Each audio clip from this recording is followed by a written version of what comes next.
architecture such that my test and diagnostic capabilities are sitting here, testing there, so that they can go through the interconnects at very high speed and test the interconnects and identify which one is failing.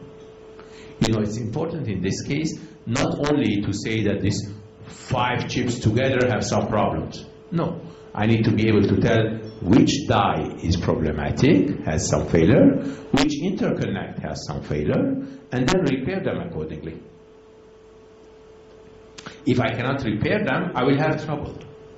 So, because the entirety is very expensive, I would rather be able to say, DRAM number 2 is bad, let me replace it.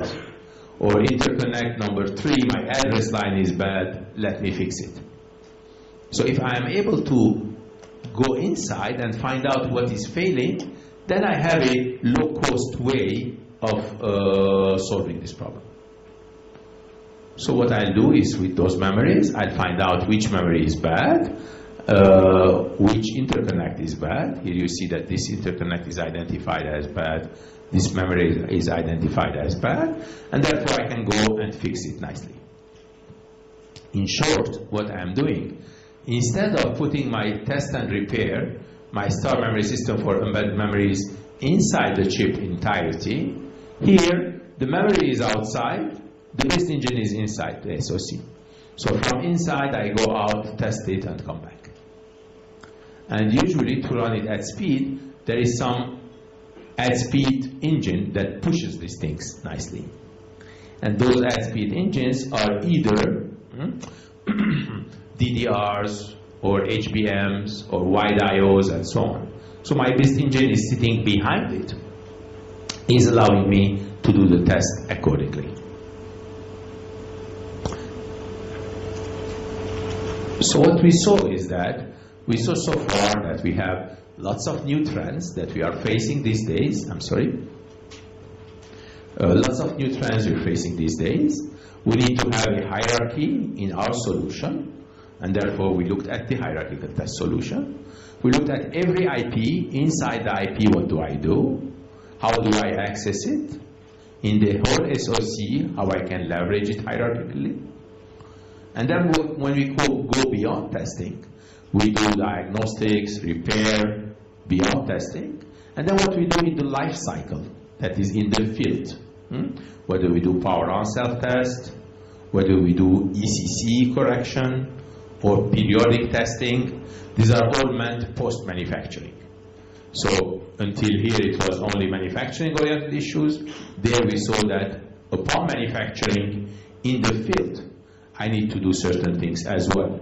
So in the field, we continue to have more trouble.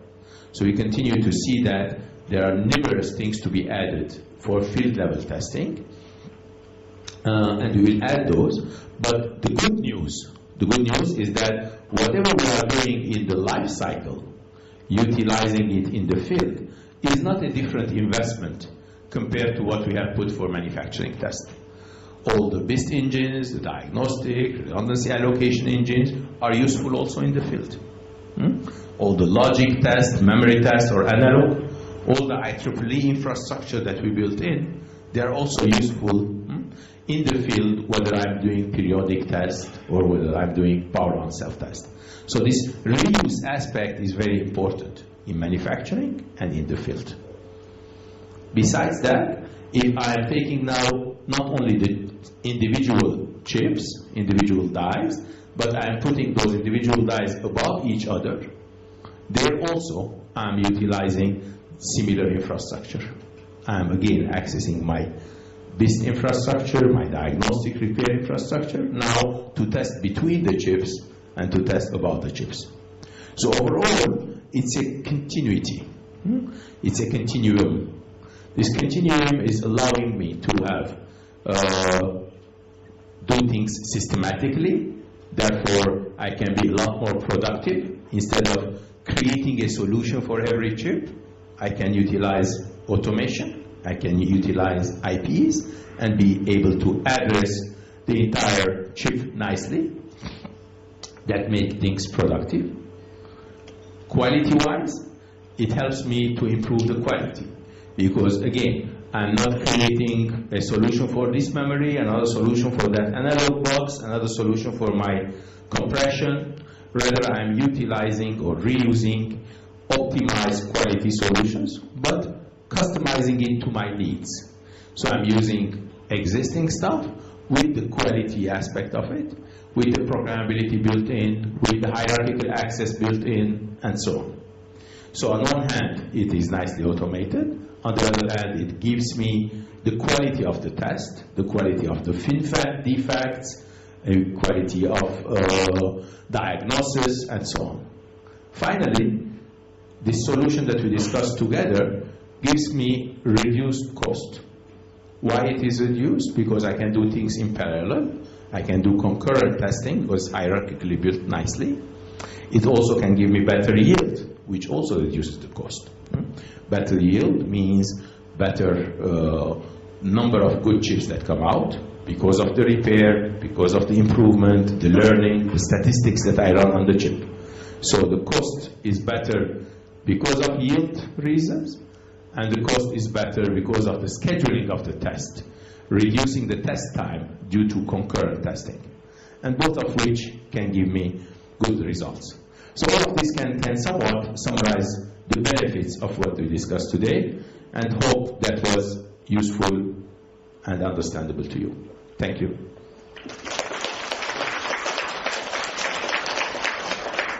Now more questions. Who has any more issues for me?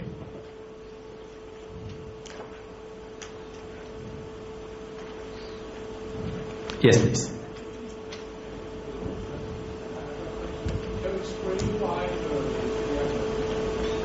Say it again.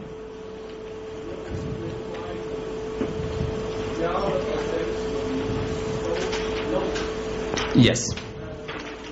Yes. So the question is, why that blue curve that we saw early on was so low compared to the green curve that we built later on, which was higher? Now, it was so low because that was assuming you are not utilizing some of these solutions that we talked about. You're not doing any repair, you'll not be doing any in-depth diagnosis, you don't have the safety mechanism built in, and so on. So if you don't have all of this, you definitely are in a lower curve, and that lower curve does not give you the luxury of having nice yield. So your yield is much lower because of that reason. Make sense?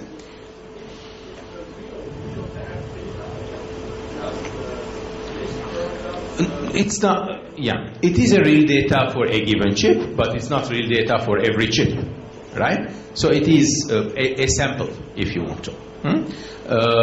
And it is in the design stage, as you are building more and more blocks, that probability is going down. If you had few blocks only, not very complex chip, it will not go down.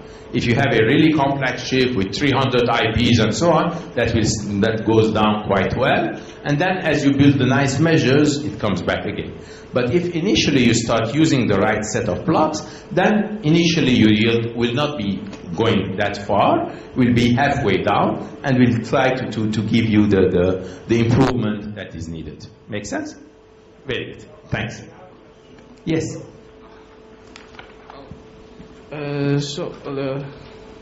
Also the soft. Just wait a minute. Yes, go ahead. Take your time.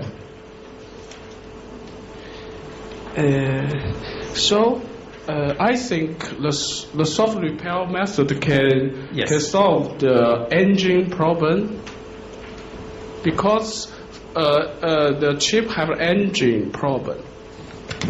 Aging, yes. Engine problem. Yes, that's correct. So if we use the soft repair, we can somehow to solve the engine problem, right? That is correct. Okay. So soft repair is useful because of things that happen in the field, right?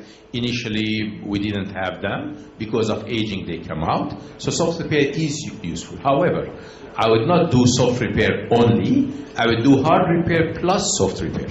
Because hard repair will be repairing things that happen in manufacturing, so it is necessary to capture those in the different corners of hard repair. So I do my hard repair, I save my signature, my reconfiguration data in the fuse box, in the non-volatile memory, so that takes care of the manufacturing-oriented problems. Later, in the field, because of aging, I add to that soft repair. If I was doing only soft repair, then it will be difficult to capture all the manufacturing-oriented ones, right? Therefore, I need both. I need the manufacturing ones covered by hard repair, and the aging ones in the field covered by soft repair in addition. Yes? Thank you. Thank you. Yes, please. When you integrate When you integrate heterogeneous blocks, with different clock frequencies, for example, in your SOC or NOC, does the test standard like 1500 also consider the synchronization problem? Yes, it does.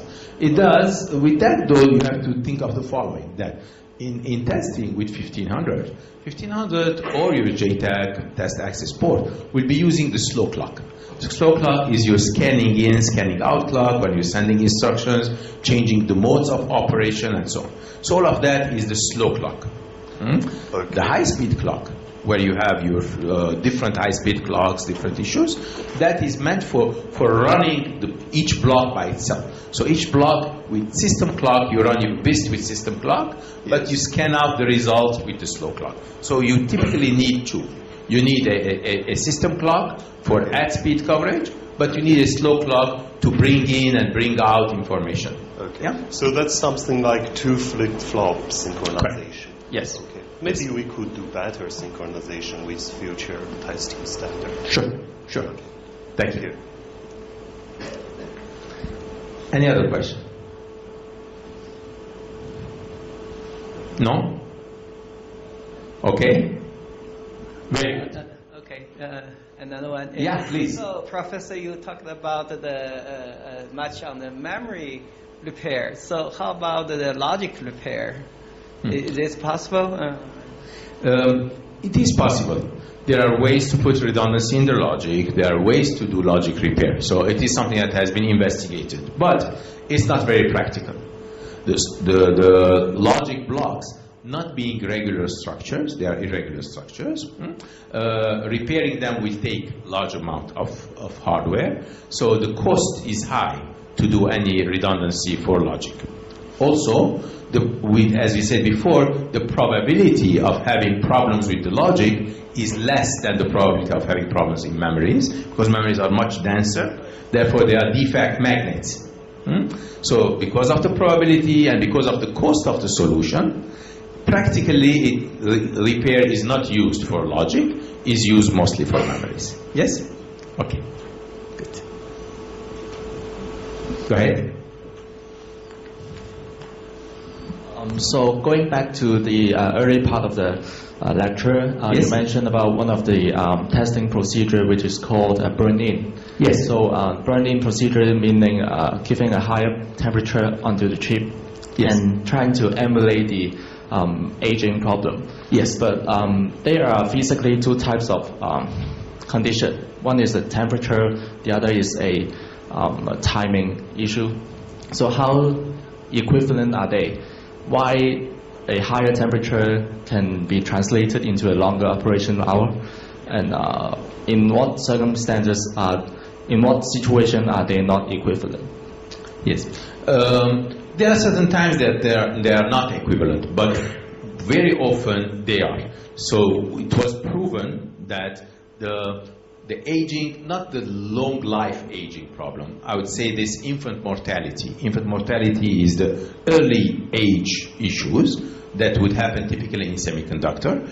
Infant mortality, which happens on the new nodes quite often, can be accelerated. So you can run your chip under normal temperature for a longer period of time, for a couple of months, for 6 months, and see that the chip is degrading. Certain number of chips are failing, are dying during 6 months of period under normal temperature. Fine. So what would I do? Either I have to wait 6 months and see which one has died and then test it and send the good ones only, or accelerate those 6 months. This acceleration happens by increasing the temperature. What does increasing of temperature mean? It means that you're putting extra stress on your chip. So you're putting stress. If there are some weaknesses that will come out later in 6 months, now I'm forcing them to happen early on for the chip to die by putting extra stress on it. So this extra stress of 2 days of high temperature would be equivalent of 6 months of normal temperature. You see? So what I do is I expedite that time. It will cost me more, of course, to put it in a chamber, to put high temperature, to bombard it with patterns continuously, but it will kill the chip if it's a weak one. And I like it to die if it's weak now instead of in the customer hands. Yep. Okay. Thanks. Yes, please.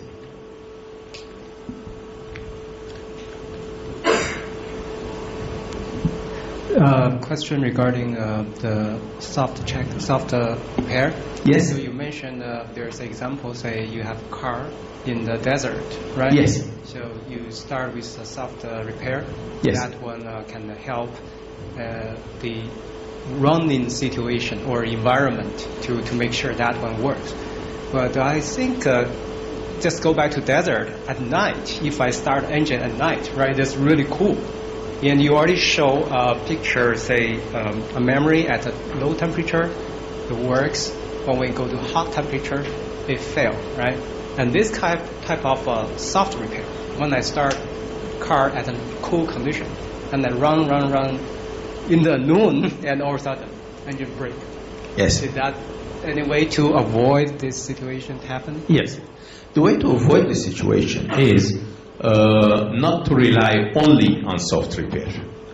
Instead, do your repair as hard repair in the factory.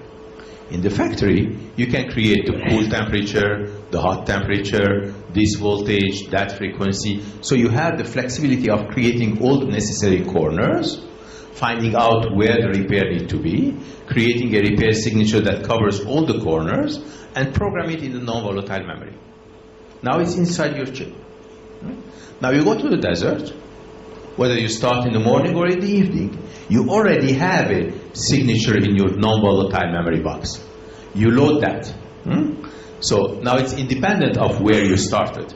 You load that signature, therefore all these conditions are already met through that repair signature. In addition, if you want to do an additional soft repair for aging related things that have happened, that's an additional layer.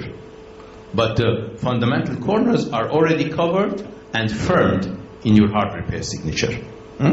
If you didn't have that, if you did not have your hard signature, you're relying only on the soft repair, then what you said is correct. We have a problem because the morning repair is different than the evening repair, and once you start working on it, then it may fail later on. Why? Because you did not have a hard repair that is already firmed in your chip. Yes? So does that mean we categorize the production or application for this particular case? We will build yes, this lookup absolutely. table. Typically that's the case. Typically the application is characterized and the corners under which the test and the repair will happen in the factory is based on the application of that chip. Right? And the second question is regarding the redundancy. After you repair with a redundancy cell, are you going to rerun the check on the memory again? Absolutely. To guarantee the redundancy, yes. No problem. Yes. So when you do the test, you find out what was wrong, and you find out the repair signature in advance. Next is you store that repair signature in the fuse box. Next is you retest it one more time. Rerun everything. Correct. Yeah, there will be an iteration because it keeps switching redundancy and you have to... Yes, absolutely. You switch it in and test it one more time to make sure everything is correct. And now it's correct, you ship it to the customer. Okay, got it. Thank you very much. Sure. Any other questions? No? Okay, thanks again. I appreciate it. Thank you. And thanks for the good questions. If you have further questions and if you're able to catch Yavanta offline, Yes. you still have your time to answer your questions. Yeah. And so, shall we? That's Yes, please. sure. So let's take this opportunity to thank Yavanta again for flying this long way and to join us to give this excellent course today. Thank you Thank you so much. Thanks.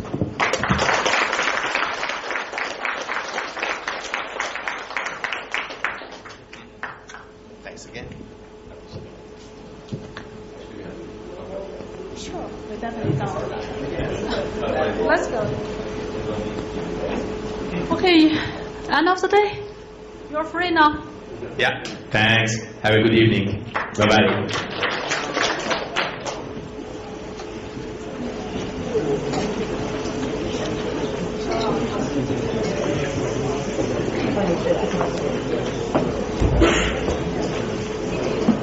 In the morning. You like my